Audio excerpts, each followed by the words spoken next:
皆様時間になりました。こんにちは。師走の忙しい中、また仕事の悪い中、不安の寒い季節の中、どうもお越しいただきましてありがとうございます。本日はアメリカの元兵士の方をお迎えして、共に語ろう、あちらに書いてありますが、共に語ろう、ふるさとと愛媛の暮らしの未来という講演をさせていただくことになりました。私たちが戦争の話を聞くというと、もうおじいちゃんおばあちゃんからしか直接聞くことはないんですけども、今回はアメリカからいらしたアフガニスタンとイラクの戦争を体験した方々からお話を伺うことになります。ちょっとレジュメが間に合わなくてですね、皆様の資料の中に入ってないので、どのような話が出てくるか私もちょっと存じないんですが、多分皆様が今まで聞いたことがないようなお話が出てくるのではないかと思いますので、期待していてください。ずっと日本中を回っていらして、愛媛にだけいらしてなかったので、こちらの南予の自然と暮らしを愛する代表の安倍さんがどうしても愛媛に来てお話をしてもらいたいということで準備を始めました。昨日は徳島、そして明日は広島に行かれて、日本中のハードスケジュールで回っていらっしゃるんですけども、大体大きな都市が多いんですね、県庁所在地とか。でもあえてここ愛媛では松山ではなくて南予の地を選ばせていただきました。その理由は、南予というところからは文化人がたくさん出ている。そして今住んでいらっしゃる方々も教育度が深く、文化度が高く、いろいろなことに興味を持って、理解される、そういう土壌がある、ということで安倍さんがぜひ南予でやりたいと強く熱望されて、こちらでやらせていただくことになりました。皆様自信を持って自慢していただいていいと思うんですね、そういう点では。ですので今日これから話していただくことをそれぞれがお考えいただいて、これからの私たちの真心の代、どのようにしていったらいいかということをちょっとでも考えるきっかけにしていただいたらいいかなと思います。それではまず代表の安倍純子さんからご挨拶をいただいて、それからこちらのゲストの方のご紹介に移らせていただきます。では安倍さん、お願いします。ちょっとすみません、申し遅れました。私、進行役をさせていただきます。大変なことを忘れてました。地元宇和町野町出身の大池ひとみと申します。どうぞよろしくお願いいたします。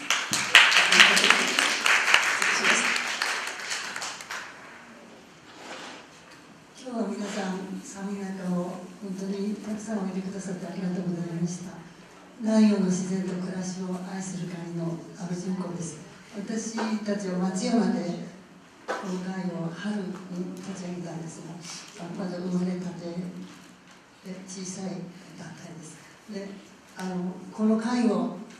VFP からやらないかってお誘いを受けた時にやろうと思いました。それも松山でなく、さっきの話の宇和でしようと思いました。正直言いまして、これは私の個人的な思いなんですよ。私の宇和のラブコードというのは、私八幡浜に18歳までいまして、で南予の人間なんです。で父が時々出張に宇和とか野村とか来てて、で低学年の頃、小学生の時についてきてたんですね。もうレンゲ畑だとか麦畑だとかですね、もう本当に父が仕事してる間楽しい時間を過ごしました。私にとって本当に宇野町、本当に素敵なところなんです。ですから何も聞かないでくださいって言いたいです。好きだからここでやらせていただくんです。本当に皆さん、たくさんの方の協力をいただきました。どうもありがとうございました。こちらお二人は協力団体の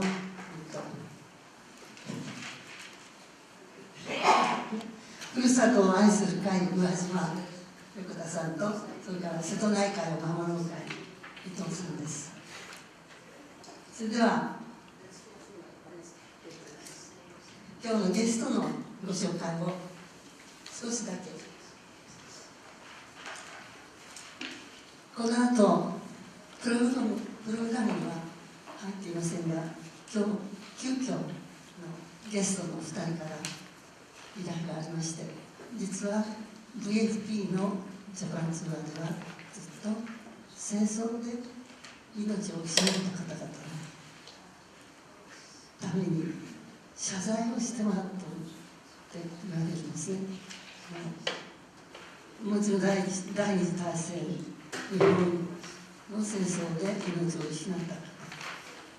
兵士の民間人ですね、それから空襲で命を失った方、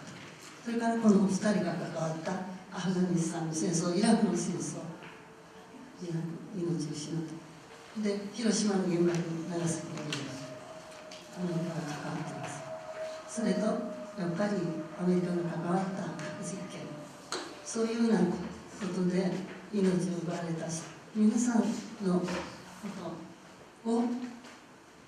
に対して謝罪をさせていただきたいというので、このゲスト紹介の後にそれが入ります。で、向かって右側に立っていらっしゃる方がマイケル・ヘインズさん、マイクさんって呼ばれています。マイクさんはアメリカ西海岸のご出身で、イラク戦争、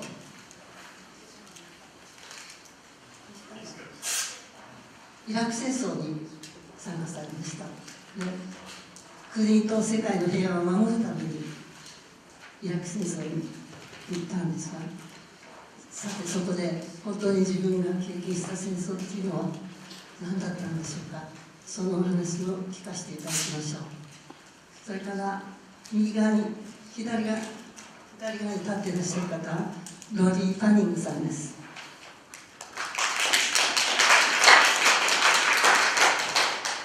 ロリー・ファニングさんはアフガニスタンに2回派遣されました。で、戦争から帰ってからベテランス・フォー・ピースに加わりました。ファニングさんはアメリカの軍が高校を回って軍隊に入れって勧誘して回る、そういうシステムに大変そう批判的で、そのために全米歩いて反対を訴えたという経験がおありです。で、今日は何のお話でしょうか。アフガニスタンの戦争のお話でしょうか。皆さんどうぞご期待ください。通訳をしてくださっているレスリー・クラークさんです。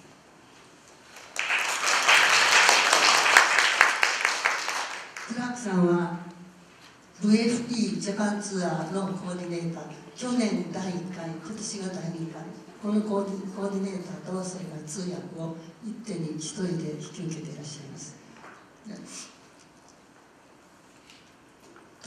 国連本部やワシントンの米国政府機関などでも通訳として活躍されています。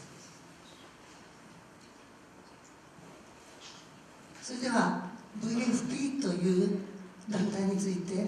レイチェルさんに紹介していただきます。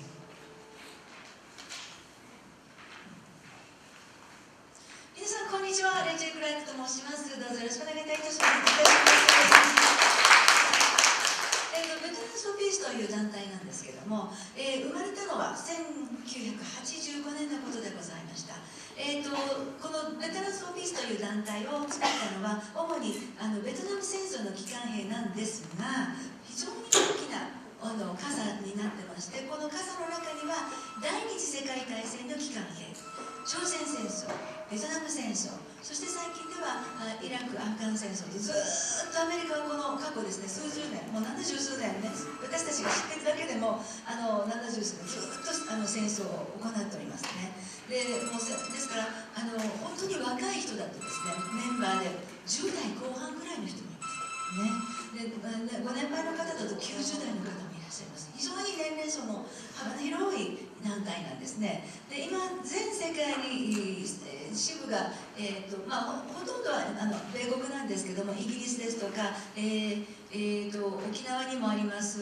その他いろんな国にもありまして、今年の6月にベテランス・フォー・ピース・ジャパンができました。はい、ジャパンの場合はですね、元自衛官の人たちに主要メンバーになっていただいて、で市民メンバーとしてですね、戦争経験のない、あるいは自衛官経験のない人たちもいっぱい混じってですね、今ベテランス・フォー・ピースジャパンのメンバーは100人ぐらいで、ただいま大募集中でございますので、自衛官の経験のない方でも皆さんどうぞふるって応募ください。それから本部のベテランス・フォー・ピースはですね、今大体8000人ぐらいおります。はい、で実は来年ですね、来年の11月に国連で世界中の退役軍人が集まって平和会議をしようよなんていうアイデアもございます。そんなことを考えている団体なんですが、私たちベテランス・フォー・ピースの目的5つございますので、ちょっとご紹介させてください。よろしいですか。はい、1、戦争のコストに対する国民の意識を喚起すること。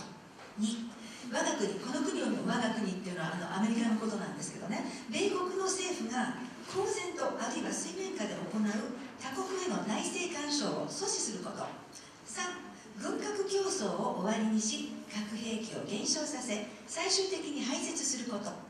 4、元軍人や、戦争の犠牲者のため正義を追求すること。5、国家政策の手段としての戦争を根絶すること。こういった目的に向かっていろいろと頑張っております。はい、以上でよろしいでしょうか。はい、ありがとうございました。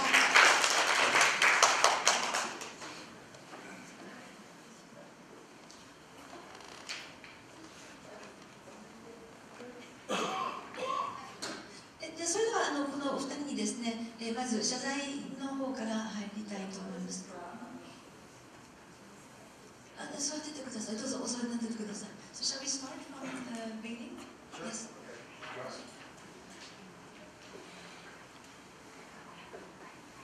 Okay, well, the first thing we'd like to do, which we feel that is extremely important to us, is acknowledge the atrocities that we have been involved with, and particularly our nation in the past. 僕たち本当にとても強く感じていることは、まずですね、やはり自分たち、この場合自分の国が犯したですね、さまざまな過去の悪事を認めてですね、きちんと謝罪することによって、そこからきちんとした正しい国と国の関係、あるいは人と人との関係を進められると思っておりますので、謝罪から始めさせていただきたいと思います。And in order to avoid the atrocities of the past, we want to move forward and bridge the differences between nations, and we feel that reconciliation is the way to do that. やはりそうすることによってですね、国と国の距離を縮めてですね、また新しい関係を構築していくことができると信じております。And we feel an apology begins the process of reconciliation. We'd like to start off with that. ですからやはり仲のいい関係を保つには、まず最初からやっぱり悪いことをしましたねということで謝罪させていただきたいと思います。I would like to apologize for my involvement in the Afghanistan war, and I would also like to apologize for the bombing of Tokyo and the atomic blast at Hiroshima and Nagasaki. 僕は直接アフガニスタンに従軍した経験からアフガニスタンの犠牲者の皆さんに心よりお詫び申し上げます。そして米国が行ったですね、東京をはじめとする日本各地の大空襲、そして広島に原子爆弾、長崎に水素爆弾を投下しました。そのことに対してですね、非常に心よりお詫び申し上げたいと思います。I would also like to apologize for my involvement with the Iraq War and the hundreds of thousands of civilian lives that have been lost in that war. それから僕はですね、直接イラク戦争に従軍したものです。この経験でですね、もう100万人以上の方が亡くなっています。そのたくさんの犠牲者に対して心よりお詫び申し上げます。And also because of my direct involvement with Okinawa, I'd like to apologize for the problems that Okinawa has today. そして僕は沖縄に直接駐留しておりましたので、そこで起こしました沖縄の皆さんへのご迷惑に対して心よりお詫び申し上げます。And for all the lives lost in war on both sides, on all sides, and the lives lost, the civilian lives lost, and the soldiers, I'd like to ask us to reflect on that and take a moment of silence. そしてこれまでたくさんの戦争の中で、たくさんの一般市民の方々が亡くなり、そして、兵士たちも亡くなりました。そういった戦争の本当に多くの犠牲者の皆さんのために黙祷を捧げたいと思います。Moment of silence, please. 黙祷。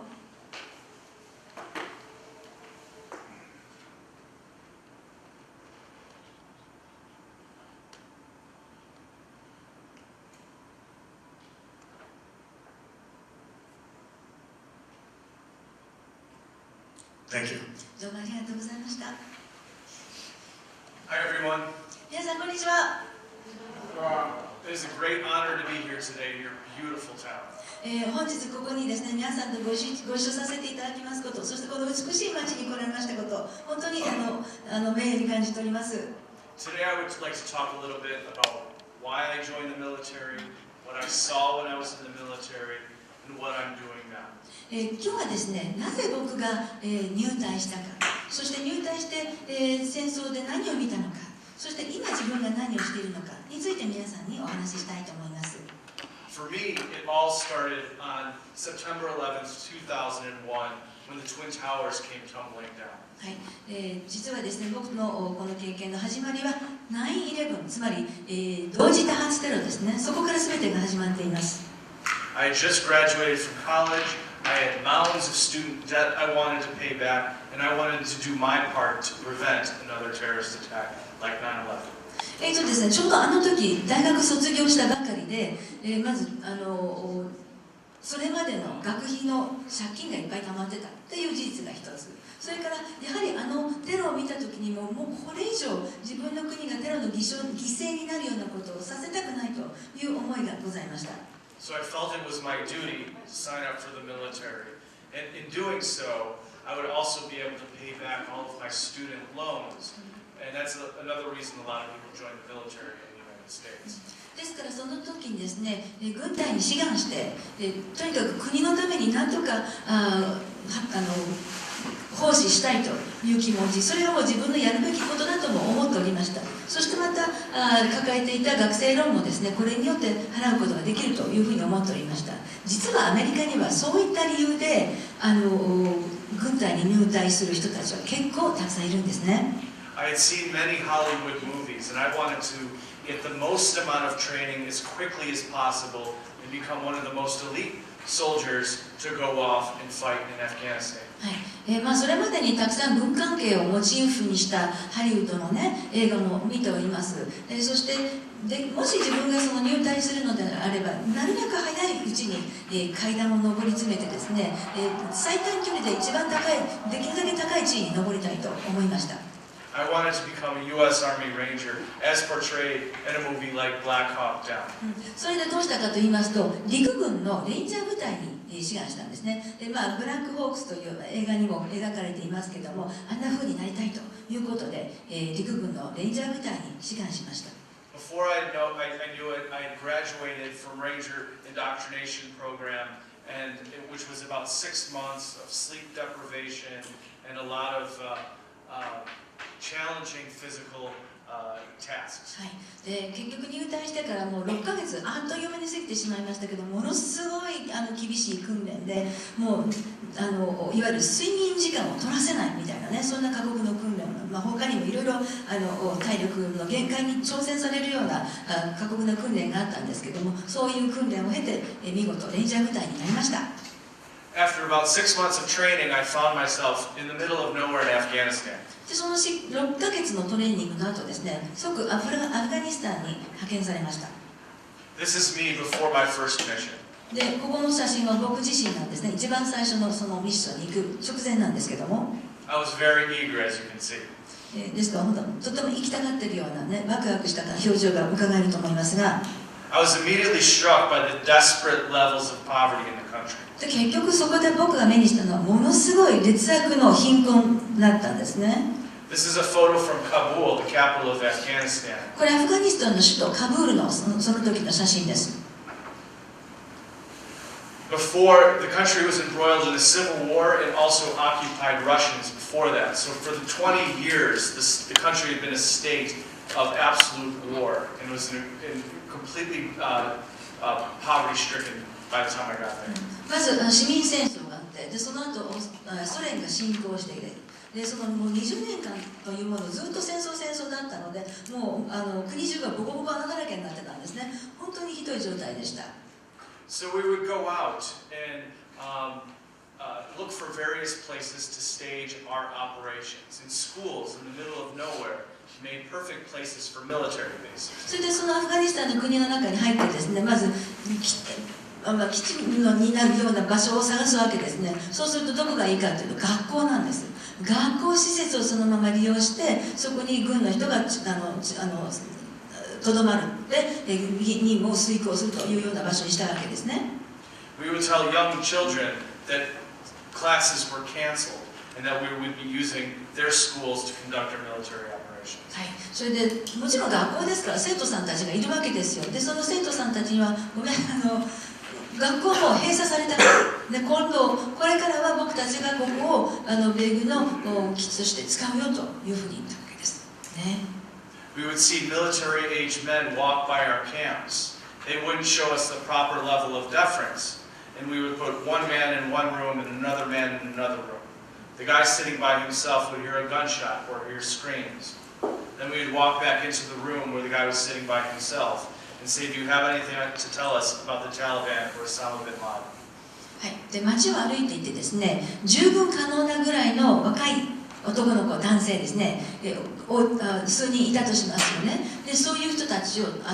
そういった施設に連れて行きますね。一人ずつ別の部屋に入れます、ね、で一人ずつ別の部屋に入れといて銃声を聞かせるんですね。で同じ銃声でもですね、この部屋にいた人は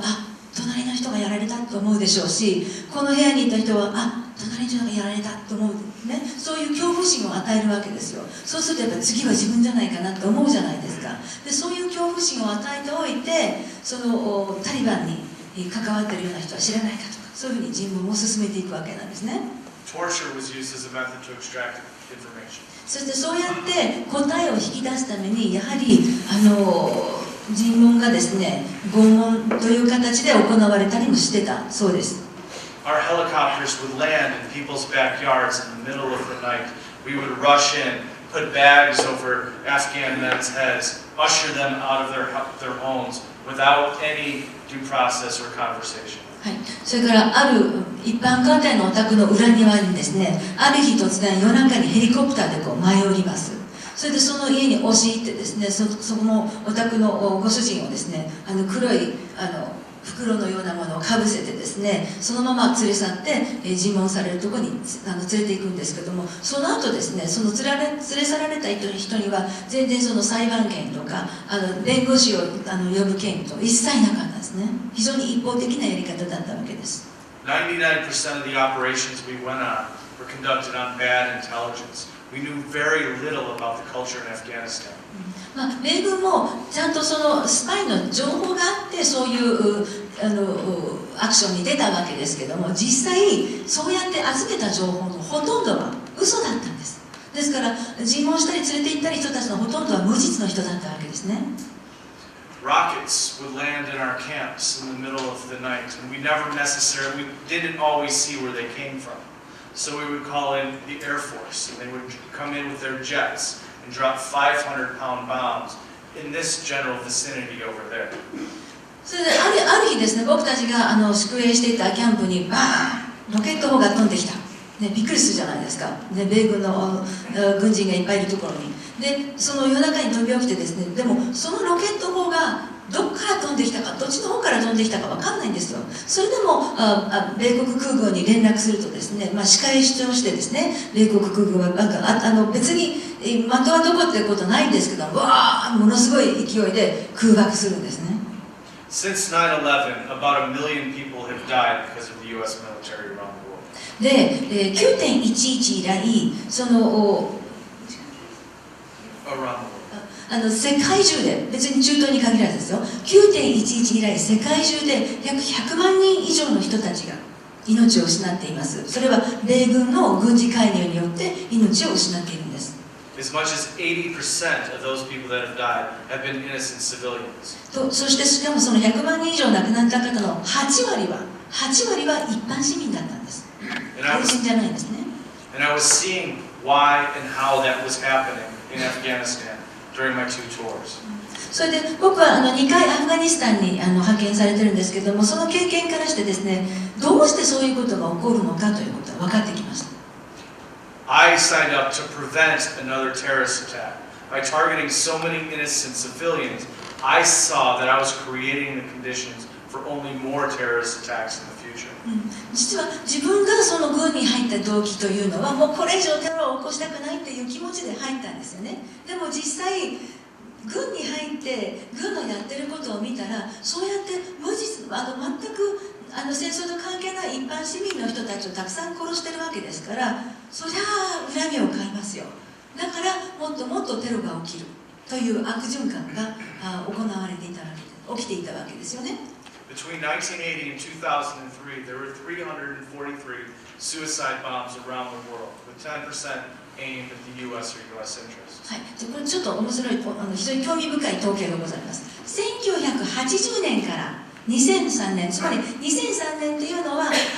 イラク戦争が始まった時なんですけど、それまでの間ね、23年、結構長いですね、23年の間に343件の自爆テロが起きています。でその自爆テロの起きた理由というのがア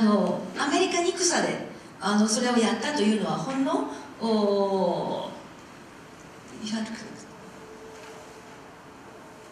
その理由というのが1割ぐらいだったね、1割ぐらいの人がアメリカに草でそういう自爆テロを行ったわけですから、343件のうち35件ぐらいだったわけですよね。ところがSince 2004, there have been close to 3,000 suicide bombs around the world, with 90% aimed at the U.S. and U.S. interests. はい、で2004年以降、つまりイラク戦争が始まってからですね、その後2017年、今年までですね、13年の間に実はもう3000件以上の自爆テロが世界中で起きているんですね。前は23年で343件だったんですけど、あとたったの13年で3000件以上ってものすごい数の自爆テロが起きてるんです。でしかもその9割以上がアメリカに戦の動機で行われているテロだということなんですね。The world is a far more dangerous place as a result of the U.S.'s endless trillion-dollar wars. はい、つまりここから言えることは、世界をより危険にしているのは米軍が軍事的に介入しているからだということが結論いただけると思うんですね。毎年毎年1兆ドルっていうすごい予算でですね、世界中にたくさん基地を有してですね、こういう軍事介入をしてるんですね。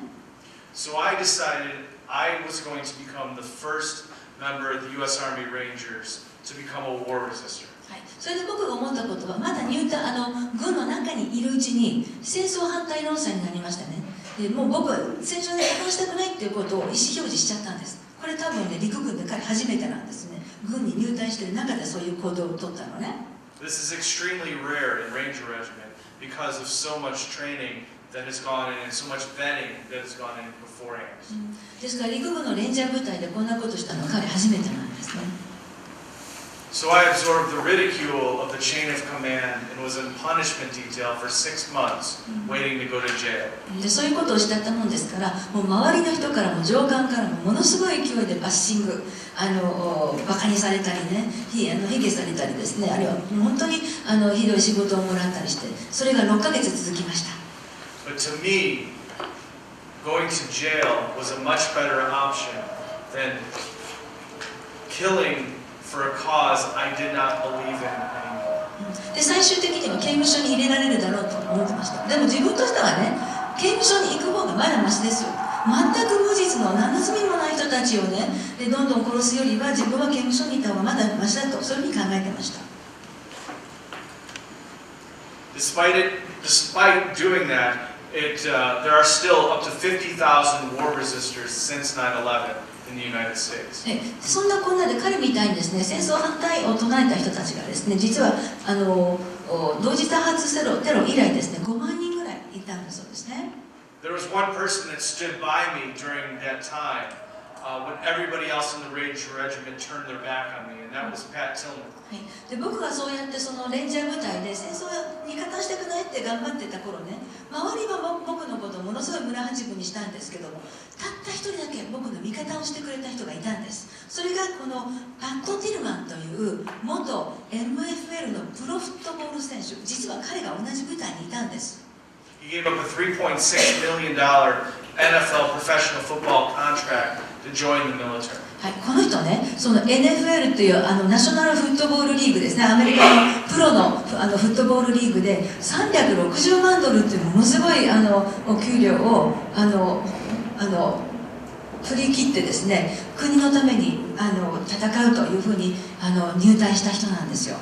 He was one of the smartest people I have ever met, and he too was beginning to question what we were doing in Afghanistan and Iraq.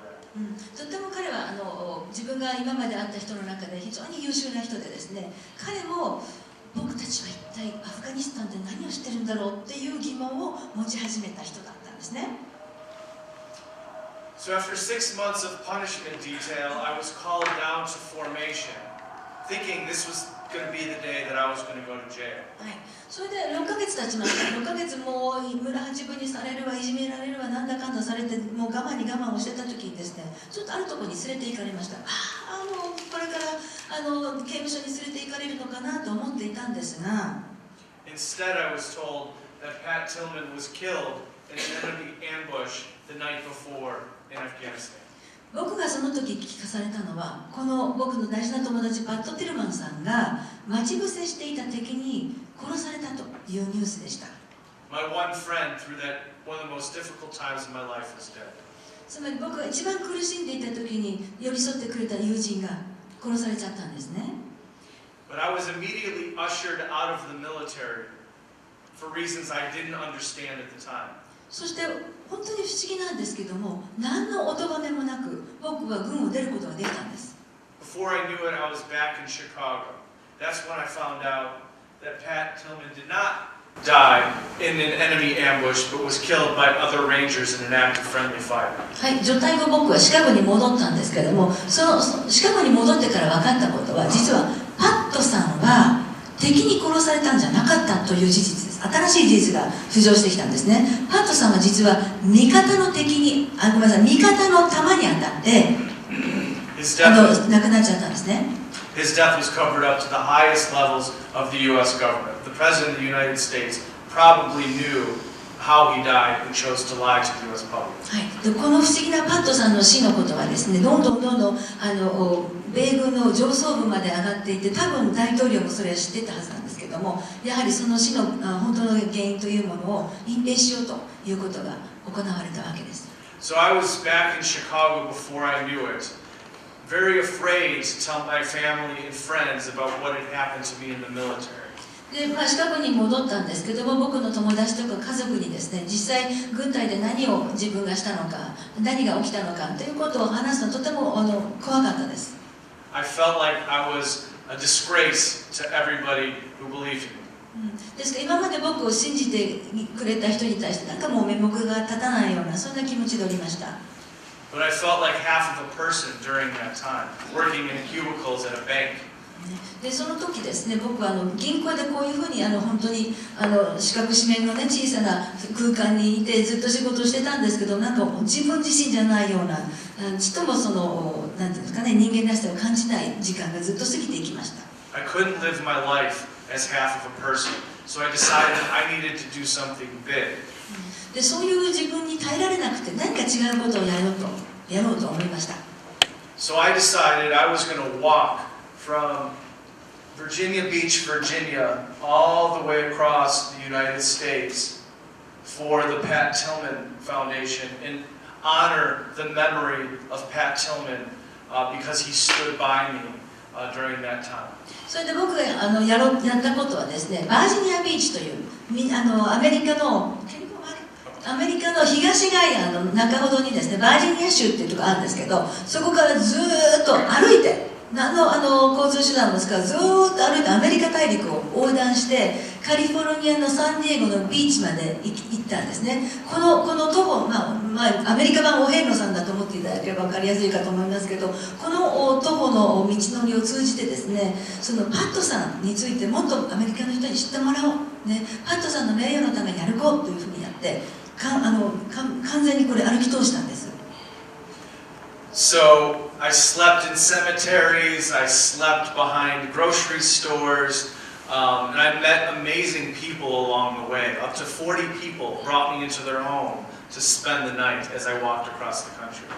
そしてですね、墓地で寝泊まりしたりとか、あとスーパーマーケットのね、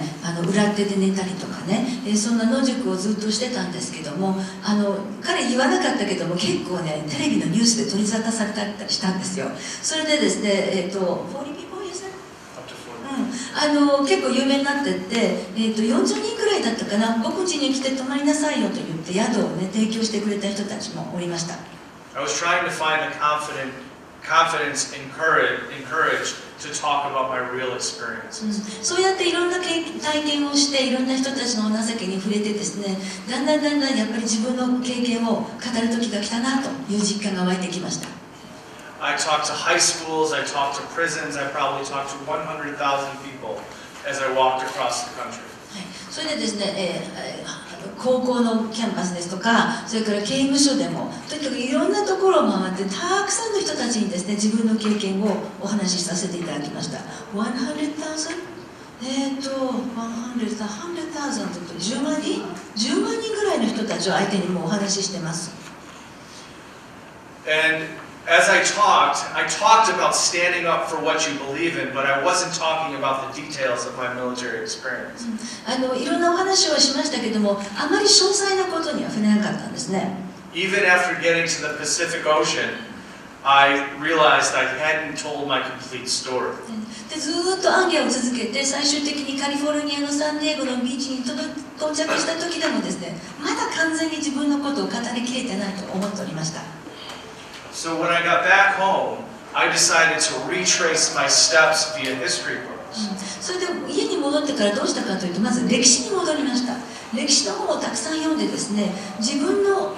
今やらんとしていることはどういう歴史的な流れにあるのかなということを確認したかったんですね。There's a proud history in the United States of slaves rising up, speaking truth to power, and having their shackles torn off.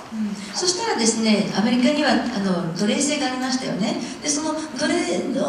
った人たちの間でですね、やっぱりその境遇を何とかしなきゃいけないということで、日本風で言うと一揆みたいなことがあったわけですね。で、そういった歴史が実はこんなにあったんだということが自分の歴史の検証で分かってきました。People who organized for better working conditions in factories and farms. それからもっと労働条件を良くしようと思って組織立てて頑張った人たちが農場や工場にもたくさんいたんだなという事実も分かりました。If they could do what they did, I could certainly talk more about my story.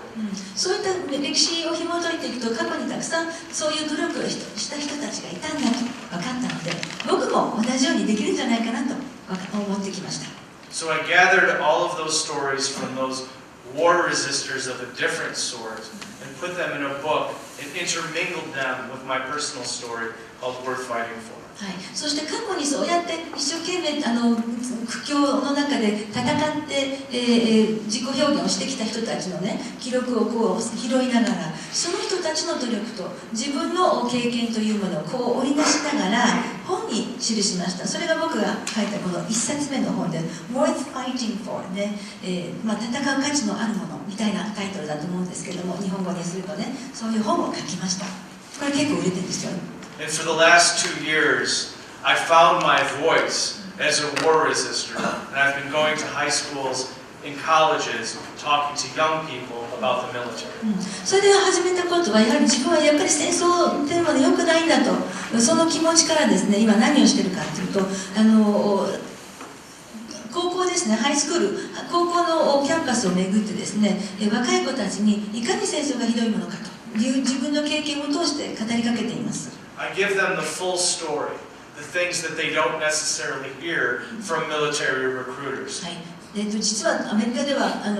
軍のリクルーター、つまり勧誘する人ですね、そういう人たちが学校のキャンパスに来るんですよ。でもそういう人たちからは聞こえてこない本当の現実をですね、僕の経験から生徒たちに話しています。I don't lecture them, but I do tell them to go in, if they're going to sign up for the military, go in with a critical mind. 別に行くなとは言いませんけどもね、行くんだったらもうちょっとこう疑問する、いろんなことに疑問を持つ、そういう姿勢を持っていきなよねというものを話し方をしています。I tell them, there is nothing worse or more unnatural than killing another person for a cause that you don't understand. 自分がわからないことで誰かの命を殺めるなんてことは本当に良くないことだよと言っています。In talking to these young people, you'll find that they know very little about what the U.S. has done around the world over the last 15 years. でそういう若い子たちと話してるとね、この過去15年間にアメリカ合衆国が海外でどういうことをしているのかという話、全く知らない人がほとんどなんですよ。A very popular video game is called Call of Duty in the United States, and many kids ask me, is the military like this video game? 実はですね、アメリカでとっても流行ってるビデオゲームにこの Call of Duty といっていわゆる戦争をモチーフにしたビデオゲームがあるんですけどね、僕がその若い子たちと話してるとみんなね、ねえねえねえ、戦争ってあんな Call of Duty みたいなもんなのって聞かれるんですよ。I asked them, are the majority of people who are dying in Call of Duty, the video game, innocent civilians? それでその時にじゃあね、君そのビデオゲームをやってる時にね、そのゲームの中で死ぬ人たちっていうのは女性だとか子供たちだとか全然罪のない人たちですかって聞くんです。And they say no. そうすると違いますって言いますね。I say, are the majority, do you hear the screams of young women and mothers and babies in Call of Duty? じゃあね、その Call of Duty っていうゲームをプレイしながらね、君はお母さんだとか赤ちゃんだとかちっちゃい子たちの叫び声聞こえますかって聞くんです。And they say no. そうすると聞こえないって言います。I say, can you turn off the video game Call of Duty? And they say yes. それでじゃあそのゲームをプレイしてる時にね、こうスイッチ一つ押してゲームを消すことできますかって聞くと、できるよって答えます。Well, I tell them, once you've been to a war, you can never turn that off. それで僕はじゃあね、実際戦争に行ったらね、ボタン一つでその戦争を止めることなんか絶対できないんだよって教えてあげます。The U.S. is one of the richest country in the world, but the money doesn't go to ordinary people. で実はアメリカ合衆国は多分世界で一番裕福な国だと思うんですけども、その裕福な国のお金が一番困っている底辺に行かない国でもあります。The vast majority of our discretionary budget goes towards the military. はい、これ2017年ね、今年度の米国の裁量予算の振り分け方、どの省庁にどれぐらいいってるかっていう図なんですけど、ご覧の通りこれ半分以上が国防総省に行っちゃうんです。国家予算と。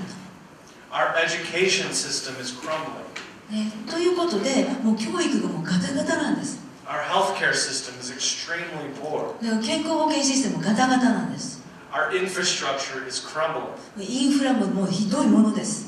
And all this in the richest country in the world because we're choosing to spend all of our money. これが世界で一番裕福な国の現実です。なぜならばお金の配分をほとんど戦争に費やしているからなんですね。On war that benefits a fraction of the population at the great expense of the rest of us. でそのものすごい費やされたお金で儲けてるのはほんの一握りの人たちで、そのほんの一握りの人たちが利益を得るためにたくさんの人たちの命や税金が奪われているわけです。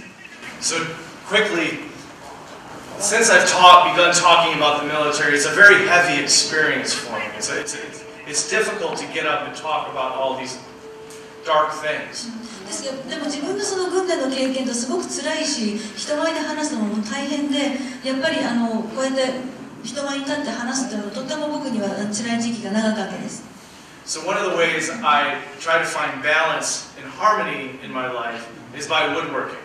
それで僕が考えついたのはやっぱり自分の心の中にもっと調和が必要だと。すごい大変な経験があったけど、今はもうちょっと大事にしたい。でそれで何に夢中になることができたかっていうと木工なんですね。木を触ることがとっても好きなんです。And I find my favorite woodworker and the greatest American woodworker is George Nakashima.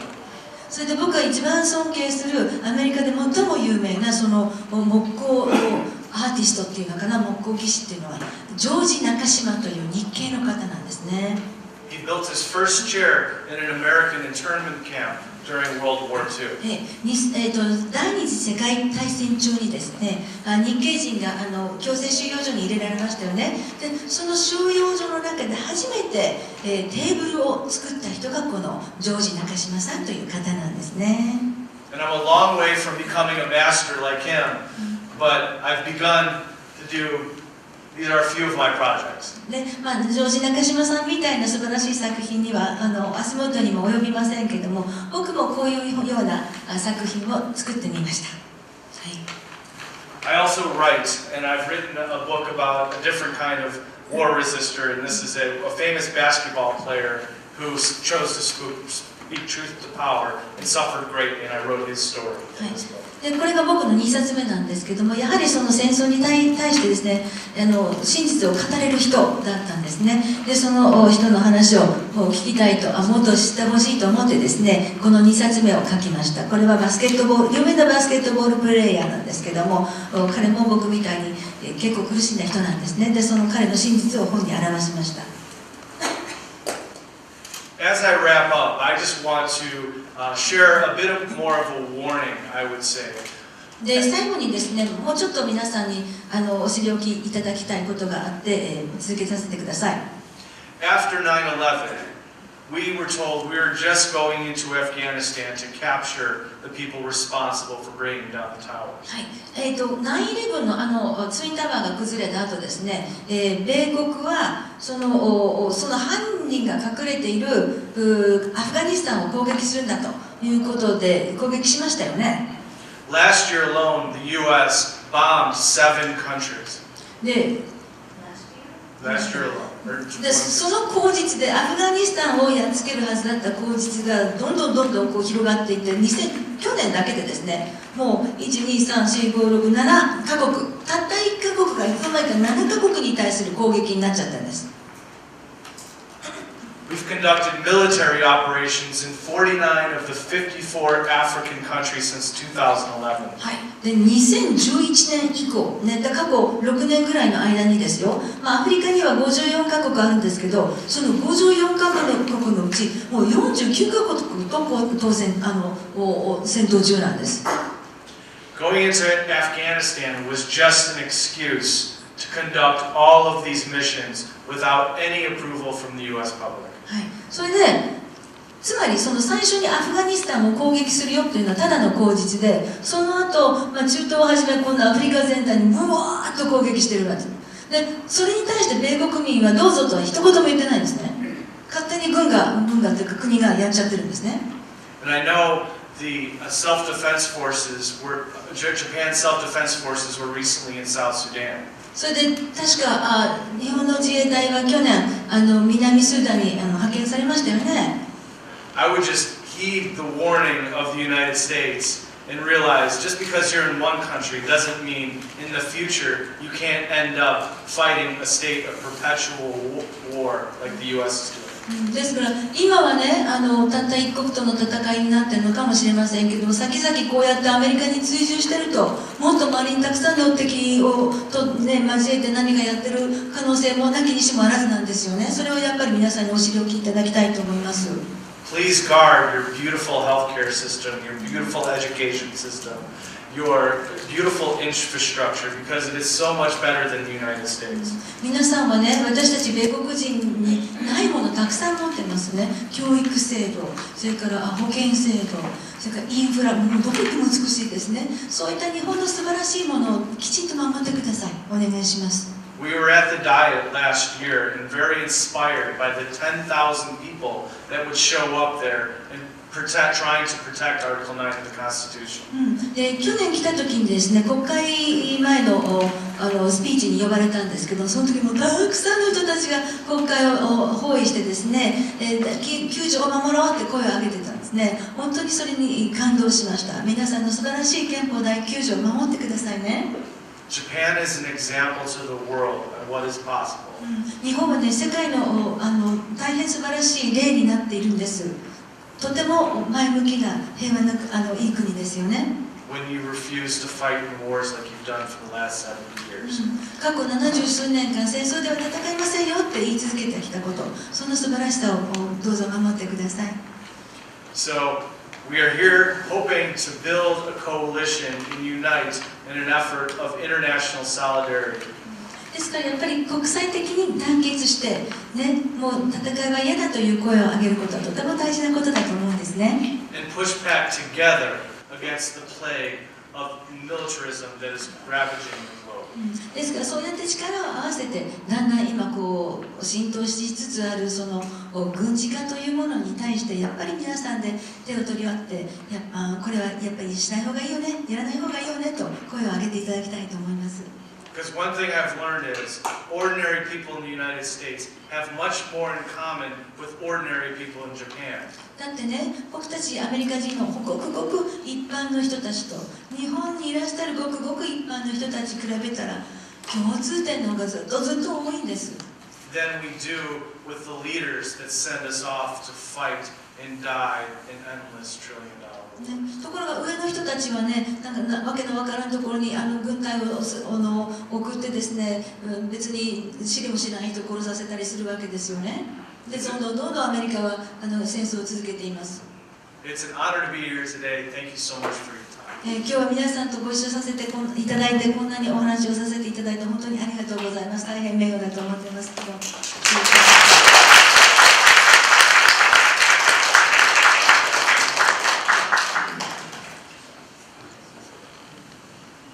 ローリーさん、どうもありがとうございました。皆様いかがでしたでしょうかね。この後、休憩をしたいんですが、その前にですね、死んだ男の残したものはという、皆様の資料の中に歌詞が入っていると思うんですけれども、それはどうしても代表が聴いていただきたい、伊藤健二さんのギターの伴奏で、安倍さんが皆様に聴いていただきたいということで、ちょっと歌を1曲だけ披露させていただいてから休憩にさせていただきますので、ローリーさん、どうも本当にありがとう。Thank you for thank you. ローリーさんにもう一度拍手をお願いいたします。ありがとうございま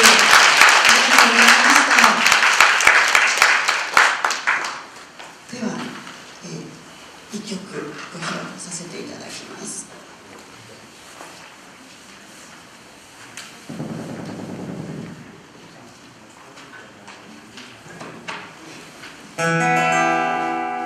一番最初に謝罪をされましたので、私たちもやっぱり同じ気持ちでたくさんの人が亡くなっている、今たくさんの人が亡くなっていたお話を本当にもう聞いて胸が痛みます。日本だけじゃない、どこでも戦争があればたくさんの罪のない。この歌は「死んだ男の残したものは」という歌で、日本の戦争敗戦の後に竹光徹という有名な作曲家が作曲して、詩は谷川俊太郎に詩がありました。歌わせていただきます。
死んだ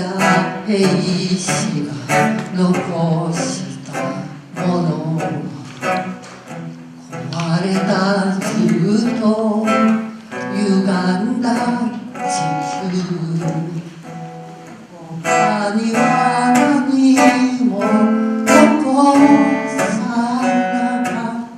た。君は一つ残せなかった。